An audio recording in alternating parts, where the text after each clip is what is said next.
Hello l'ami preneur. Je viens à toi concernant une question qu'on me pose très souvent. Comment faire pour devenir entrepreneur et passer à l'action quand on est salarié? Tu es salarié, tu as défini un projet business dans lequel tu y crois un maximum et tu veux savoir quel est le meilleur moyen pour passer à plein temps sur ton projet entrepreneurial. Dans cette vidéo, je vais te parler d'un des moyens pour quitter ton emploi dans les meilleures conditions. Un moyen qui va te permettre de te mettre à ton compte, d'être dans les starting blocks pour lancer ton premier business à plein temps et avoir l'esprit focalisé sur ton succès. La chaîne Entrepreneur Gagnant s'adresse autant aux personnes qui veulent devenir entrepreneurs et investisseurs qu'à ceux qui le sont déjà. Cette vidéo s'adresse cette fois-ci plus particulièrement aux futurs entrepreneurs, aux primo-accédants à l'entrepreneuriat vivant en France. Reste jusqu'au bout, j'ai des conseils bonus Entrepreneur Gagnant à partager avec toi.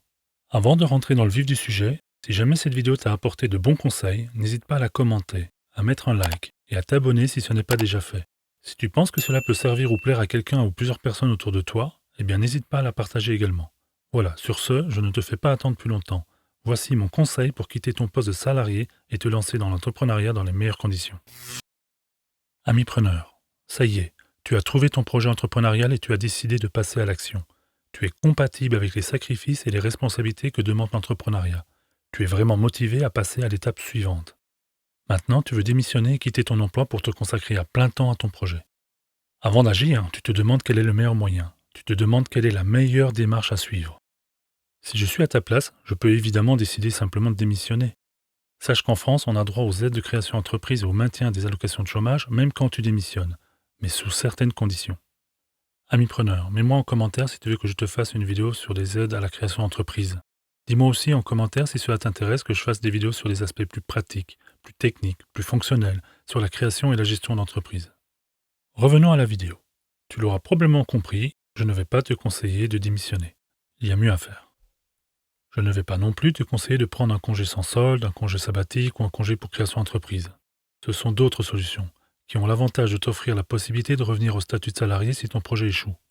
Mais ces conditions ne te permettront pas d'avoir une rémunération garantie pendant la phase de création de ton business. Il est important que le sujet de ta rémunération ne soit pas un sujet pendant la phase de création. Tu dois avoir l'esprit focalisé sur le développement de ton business et non sur les notions matérielles personnelles. Et puis je ne le dirai jamais assez.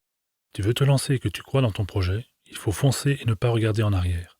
Ne te pollue pas l'esprit avec des peurs et un besoin de garder un lien avec ton ancien statut de salarié. Il faut savoir couper le cordon et te jeter dans le vide comme le disait Hoffman. C'est probablement le moment le plus important dans ta vie de jeune entrepreneur. C'est pour ma part à ce moment-là où tout a changé dans ma vie pour moi et mes proches. Et je ne le regrette vraiment pas.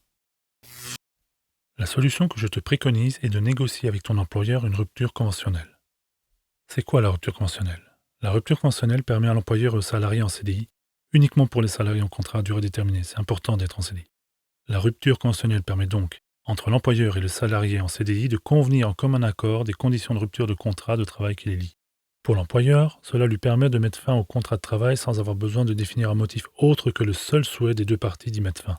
C'est simple et sécurisé. Dès lors que les parties ont donné leur accord et respecté les étapes et délais de la procédure que je vais te présenter juste après, le salarié ne peut plus faire valoir un litige auprès des prud'hommes. Le dossier est clos et encore une fois sécurisant pour tous. J'en profite pour faire passer un message aux employeurs et à ceux qui vont le devenir grâce peut-être à la chaîne Entrepreneur Gagnant. Il est important que les employeurs participent et encouragent les futurs entrepreneurs. Nous sommes tous passés par là et c'est important de soutenir le mouvement entrepreneurial. Donc s'il vous plaît, soyez solidaires en acceptant les demandes de rupture conventionnelle de vos salariés, quand c'est dans le cadre d'une création d'entreprise non concurrente à l'activité de votre entreprise. C'est important. Pour le salarié, donc pour toi, cela permet de mettre fin au contrat de travail dans de bonnes conditions et de pouvoir facilement bénéficier des ACDIC et des aides intéressantes de création ou de reprise d'entreprise. Un autre point intéressant, tu peux grâce à la rupture conventionnelle bénéficier d'une petite prime de rupture qui n'est pas négligeable lorsque tu veux entreprendre ou créer un nouveau business. Note également, c'est important de partir en bon terme avec ton employeur, qui pourra potentiellement, selon ton activité, devenir client ou partenaire dans le futur. Pour bien comprendre la procédure de rupture conventionnelle et éviter des erreurs, il faut prendre en compte plusieurs éléments. Tout d'abord, le respect des étapes et surtout des délais. Et pour finir, bien comprendre les deux documents obligatoires qu'il faut signer. La connaissance de ces deux points, étapes et délais d'une part, et les deux documents d'autre part, vont te permettre d'être complètement à l'aise dans tes échanges avec la direction. Concernant les étapes, voici un schéma qui synthétise le processus. Tu peux constater les différents délais pour chacune de ces étapes. La rupture conventionnelle comporte donc 4 étapes principales qui sont entretien et négociation, délai de rétractation, délai de l'homologation, fin de contrat. Je me répète, mais c'est très important de bien respecter les délais obligatoires de chacune de ces étapes, sous peine de voir la rupture conventionnelle non validée, ce qui serait dommageable pour chacune des parties. Revenons au délai. Le délai entre la remise de la convocation à l'entretien et l'entretien lui-même doit être au minimum de 7 jours. Ensuite, le délai entre la signature de la convention, c'est-à-dire le jour de l'entretien, et la fin du délai de rétractation doit être au minimum de 15 jours calendaires. Deux notions à comprendre à ce niveau de la procédure, le délai de rétractation et les jours calendaires. Pour le premier, la notion de délai de rétractation, cela signifie que l'employeur comme toi pouvait à tout moment décider d'annuler la procédure de rupture conventionnelle durant cette période. Une fois que le délai de rétractation est passé, cela signifie que vous confirmez la poursuite. Pour la deuxième notion, jour calendaire, cela désigne tous les jours du calendrier de l'année civile du lundi au dimanche inclus, y compris les jours fériés et chômés, allant du 1er janvier jusqu'au 31 décembre.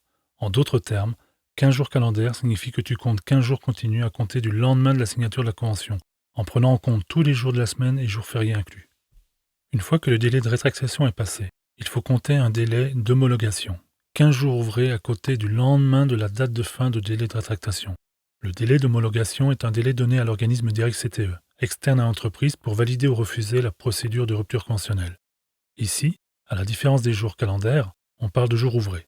Cela signifie qu'on ne prend pas en compte les jours de repos qui peuvent être samedi ou dimanche, ou uniquement dimanche selon le domaine d'activité de ton entreprise, ni les jours fériés. Exemple, si le début de la période d'homologation démarre un lundi, et que ton entreprise a comme jour de repos le samedi et dimanche, et qu'il n'y a pas de jour férié sur la période, il faut compter 3 semaines pour le délai de 15 jours d'homologation. 3 fois 5 jours ouvrés par semaine. C'est un peu technique, mais c'est important de comprendre cette notion pour respecter les délais. Si l'organisme ne se manifeste pas pendant ce délai d'homologation, cela signifie que la procédure est validée. Comme on dit, qui dit mot consent. Cela signifie que dès le jour ouvré suivant de la fin de la période d'homologation, tu peux mettre fin à ton contrat de travail et toucher ton solde de tout compte. Au niveau des documents issus de la rupture conventionnelle, il y en a 2 à retenir qu'il faut éditer et signer en 3 exemplaires, à savoir la convention et le CERFA.